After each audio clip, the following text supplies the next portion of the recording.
যারা ভারতে বসে বাংলাদেশ বিরোধী চক্রান্ত করছেন, তারা ভারতীয়, তারা বাংলাদেশি নন, তারা ভারতীয়।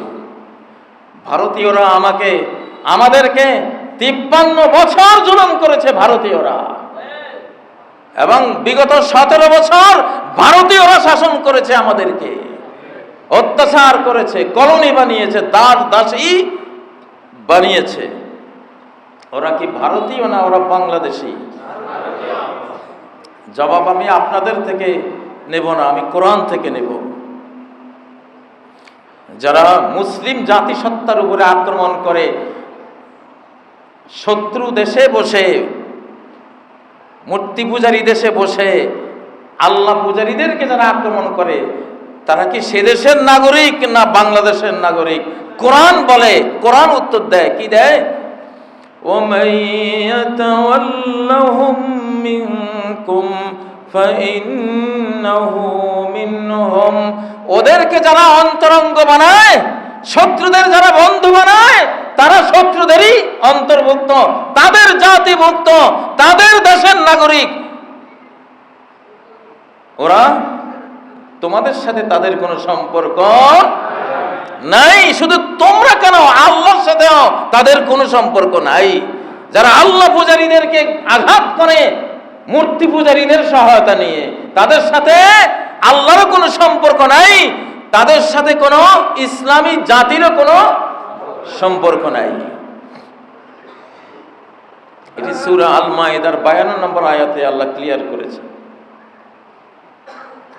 সূরা আলে ইমরানের মধ্যে এই আয়াত রয়েছে, 28 নম্বর আয়াতে, লা ইয়াত্তাখিযিল মুমিনুনাল কাফিরিনা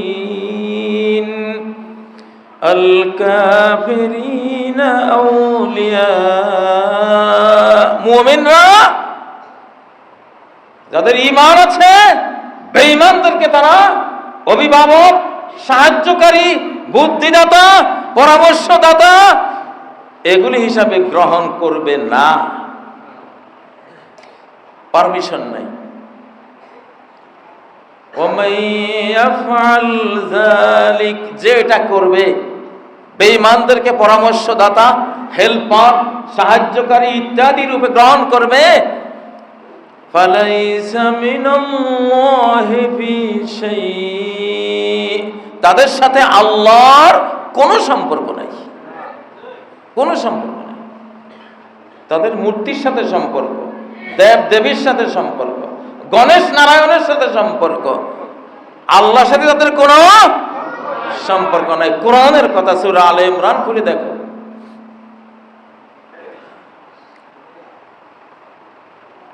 অতএব আমরা কি কোনো ভারতীয় নাগরিকের শাসন মেনে নেব? সে যতই মিষ্টি কথার মায়াজাল বুনুক, বিশ্বাস করব? করা কি উচিত? এরা ইবলিস, এরা মানুষ শয়তান। জিন শয়তান বলেছিল, হে আদম, এই গাছের ফল না খাওয়ার কারণে আমি আজকে জান্নাত থেকে বহিষ্কৃত। আল্লাহ এমনটাই করে, এক একজনকে বানাইয়া কিছুদিন রাখে, পরে বের করে দেয়। তোমাকেও বের করে দেবে। তুমি যদি চিরস্থায়ী জান্নাতি হতে চাও, তাহলে আমি যেটা বলছি, এই গাছের ফলটা একটু খাও। এটা বৃক্ষ চিরন্তনী, চিরকাল জান্নাতি হয়ে যাবা। কি মিষ্টি কথা, কি মায়াজাল বিস্তার করলো। হযরত হাওয়া আলাইহিস সালাম ইবলিসের এই মিষ্টি কথায় ভুলে গেলেন। স্বামীকে বললেন, খাও না, এত সুন্দর কথা বলে। সে যে কত বড় ফ্রড, কত বড় ফেক, কত বড় ধোঁকাবাজ, প্রতারক, এটা তো হাওয়ায় বুঝে নেই। সে কসম করে বলছে, ইন্নী লাকুমা লামিনান নাসিহিন, আল্লাহর কসম করে বলছি, শুধু তোমাদের ভালোই চাই, তোমরা জান্নাতে থাকো, আমি গেছি, আমার ভাগ্যে যা হওয়ার হয়েছে সেটা নিয়ে আমার আর এখন দুঃখ করে লাভ কি? তোমরাও যাতে ওইরকম না হও, জান্নাত থেকে বহিষ্কৃত না হও, তোমাদের নিয়ে আমার যত টেনশন, যত ডিপ্রেশন, যত চিন্তা, অন্তত তোমরা বেঁচে যাও। মানে আল্লাহকে বানাইছে শত্রু আর সে হয়েছে এখন বন্ধু। হাল আদুল্লুকা আলা শাজারাতিল খুলদি ওয়া মুলকিন লা ইয়াবলা, এমন একটা গাছ যে গাছের ফল যে খাইছে চিরস্থায়ী জান্নাতি হয়ে গেছে। অমুলকিন লা ইয়াবলা, এমন রাজত্ব যে রাজত্বের কোনো ক্ষয় নাই, লয় নাই, পতন নাই, এমন রাজত্ব পেয়ে যাবে এই গাছের ফল খেলে। অথচ খাওয়ার সাথে সাথে উলঙ্গ স্বামী স্ত্রী দুইজন বিবস্ত্র হয়ে বেইজ্জত হয়ে জান্নাত থেকে বহিষ্কার। দুশ্মনের মিষ্টি কথা বিষ, দুশ্মনের মিষ্টি কথা কি বিষ। ভারতে বসে যারা, ভারতের কোলে বসে যারা, মোদির আশ্রয়ে বসে যারা বাংলাদেশ নিয়ে কথা বলে, এরা মোদির মতোই বাংলাদেশের দুশ্মন, বাংলাদেশের শত্রু। এদের পাওনা হলো বুলডোজার, এদের উপযুক্ত পাওনা বুলডোজার। এই যে এদের জন্য আযাবুল বুলডোজার, লাইলাতুল বুলডোজার আল্লাহর কাছে বরাদ্দ হয়েছে। আলহামদুলিল্লাহ, আমরা খুব খুশি আল্লাহর আযাবের উপরে। দুষ্টের দমন, শিষ্টের পালন, এটি সুন্নাতুল্লাহ, আল্লাহর নিয়ম। প্রিয় ভাইয়েরা, 3 নম্বর বিষয় হলো কিছু কিছু নেতাদের কথা শুনি।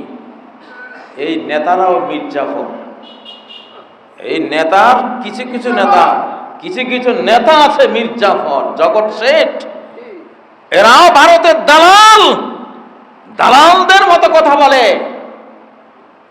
যেই ফ্যাসিবাদ আল্লাহ বিতাড়িত করেছেন, মানুষ পারে নাই, আল্লাহ নিজে বিতাড়িত করেছেন। কোন সাহসে সেই ফ্যাসিবাদী, আধিপত্যবাদী, সাম্রাজ্যবাদীকে আবার ফেরত আনার কথা তারা বাংলাদেশে বলছে? আল্লাহ তাআলা তার একটা জবাব দিয়েছেন, স্টপ, এই কথা বলো না, তাহলে তোদের পরিণতি ওদের মতো আমি করে দেব। একই পরিণতি হবে। ফাতাবিরু ইয়া উলিল আবসার, চক্ষুওয়ালারা উপদেশ গ্রহণ করো। অতীত ক্রিমিনালদের, অতীত জালিমদের, অতীত ফ্যাসিবাদী, আধিপত্যবাদীদের যেই পরিণতি হয়েছে, সেই পথে তোমরা হাঁটবো, তোমাদেরও একই পরিণতি করে দেব আমি। وَقَدْ خَلَتْ مِنْ قَبْلِهِمُ الْمَثُلَاتُ,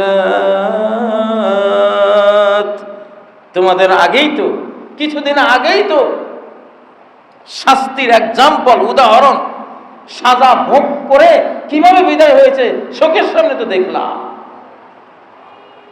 যেই অপরাধে ওরা ধ্বংস হয়েছে, সেই অপরাধের কথা কোন লোভে, কোন ফাঁদে পড়ে আবার তোমাদের মুখ দিয়ে আমরা শুনছি।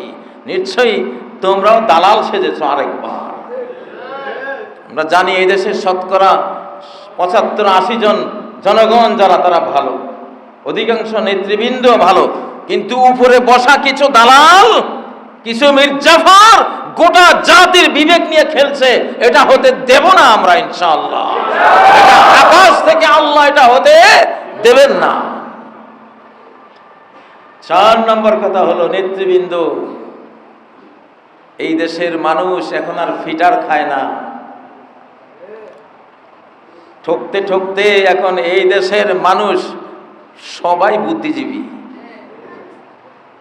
নেতাদের কথা আর তারা শুনবে না।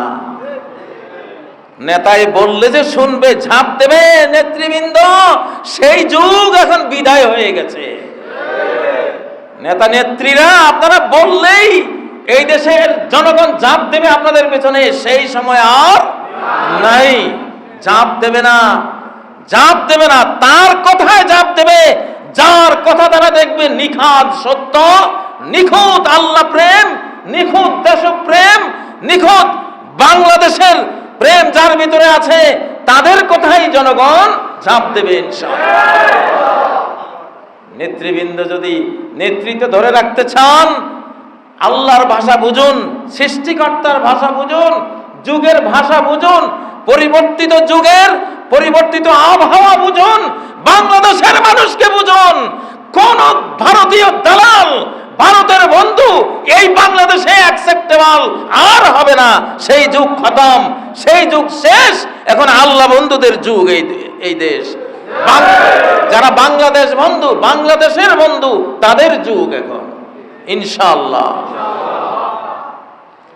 এই জন্যই বাংলাদেশের রাজনীতিতে তারাই এখন সফল হবে যারা বাংলাদেশী, অর্থাৎ বাংলাদেশ বন্ধু, যারা ভারতীয় না, ভারত বন্ধু না।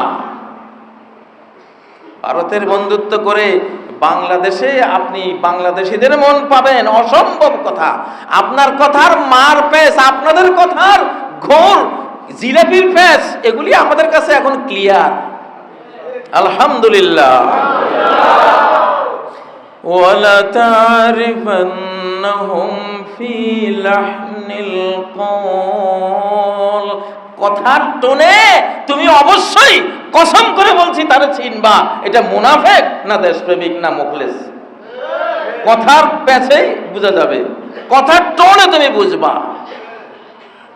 সূরা মুহাম্মাদের মধ্যে আল্লাহ নিজে বলেছেন, ওয়ালা তারিফান্নাহুম ফি লাহনিল কওল, কথার ডিজাইন, কথার ভঙ্গিমা, কথার লবলাহজা, কথার যে স্টাইল, সেই স্টাইল থেকে এর ভিতরে কি বাংলাদেশ প্রেম না ভারত প্রেম, এটা ক্লিয়ার হয়ে যায়। এখন আর বাংলাদেশিরা ফিটার খায় না, আলহামদুলিল্লাহ।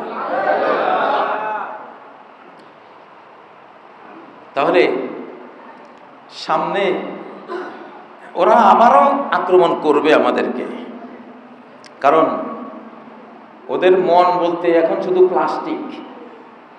ওদের এই সিনার ভিতরে প্লাস্টিক, এর মধ্যে কোনো অনুভূতি নাই। ওদের সাথে কথা বললে আপনারা বুঝবেন যে কতটা এরা plastic man, robot man, robot.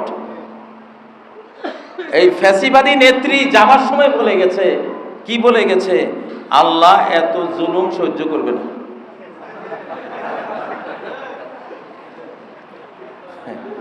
আমি বলি হ্যাঁ ঠিকই তো, আল্লাহ তো এত জুলুম সহ্য করে নাই, তোর এত বড় জুলুম, এত বড় নির্যাতন, এত বড় খুন খারাপি, হালাকু খানের মতো যেই খুন খারাপি দেশে করেছিস, আল্লাহ তো সেটা সহ্য করার মতো না, তিনি করেন নাই, তোরে বিদায় করে দিয়েছেন।